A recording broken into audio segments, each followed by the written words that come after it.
Hello and welcome to A Little Story, a video series to help you capture the story of your little one. Today's episode is about mementos of babyhood, so how to collect meaningful things from your little one's um, earliest life and keep them well organized. Mementos of babyhood. Here are just a few tips you could use.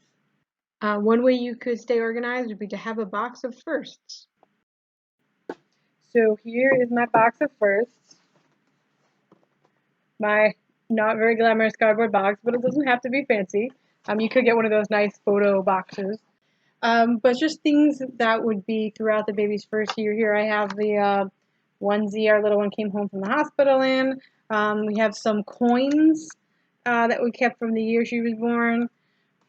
We have her first major outing. We wrote on the ticket exactly how old she was, and it has the date, so we'll remember that she went to the Dutchess County Fair. Um, Maybe your child's very first book. This book was even from before our little one was born, and we would read that story. If you had some sort of special ceremony for your little one, you could save the mementos from that ceremony. Just putting everything together in one box. This could also be where your baby book lives, or a binder. In the last video I mentioned if you wanted to keep um, paper type artifacts like the ticket or anything like that. We have the first piece of paper you ever wrote on. They can just be in the binder and everything can be in one box. And then I think it really helps. It helps me to remember to look through them sometimes, like on our first birthday or just any occasion that is special. We can go through and look at those artifacts because too many times I save things and I say, why am I saving this, or what was this from?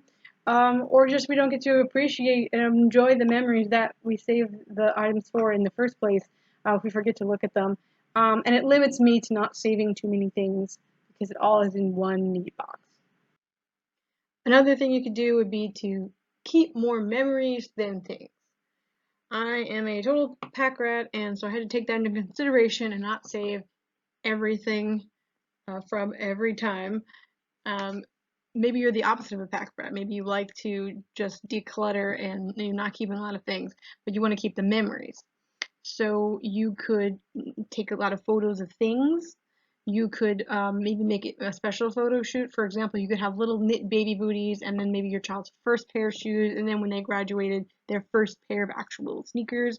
You could line those up in front of your toddler and have them sit there and take a picture so you can see already how much your little one has grown.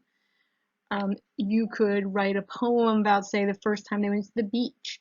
You could write down more of their words. I personally found that important to me, so I kept a list of pretty much every single word that I noticed our new little one saying until she was 2 years old. I made a spreadsheet. So find the thing that really is important to you about what to remember and see if there's an alternate way to capture that memory. It might turn out to be more meaningful in the end than if you had just kept a thing. Another thing is to decide what is a keeper and what is a no-go. For some people, keeping a piece of the child's umbilical cord is really gross and they would never do that. And other people think that that's very special. So what matters to you? What do you feel comfortable keeping? Some people keep baby teeth. You can see on the left there, they sell baby tooth keepers that you could actually put the baby teeth in. You could do something simpler, use just a dollar store pill keeper, or maybe you don't want to save the teeth. You could make a diagram like the ones they have on the right there. They do have printable ones, and then you could write when each tooth fell out, and maybe include that with a picture or a date or something. Just have your special memory without actually keeping the teeth.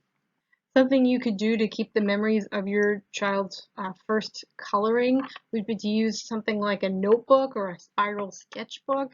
Not only does that keep all of the pages together, so not scattered and lost or crumpled up, they're not all over your house. You don't have random pieces of paper with random scribbles on your chair just everywhere. They could do stickers. If you give them stickers, they can practice their fine motor and put the stickers on the page right in the notebook. Keeps it all together. Some notebooks come with little pockets. As you can see on the right there, you could just put all the stickers in the pocket. Keep everything organized, and then you can look and see the progression of as your child is learning to scribble and write. try different colors or things. You can put a date on the page. There's just so much you can do, and it's all together in one neat package, so it won't be lost, ruined, or thrown away.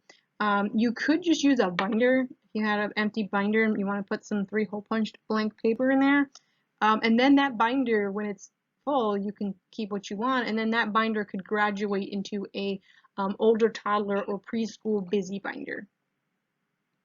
So that's all I have for you today.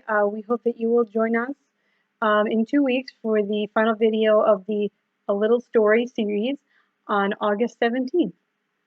Thank you so much for watching.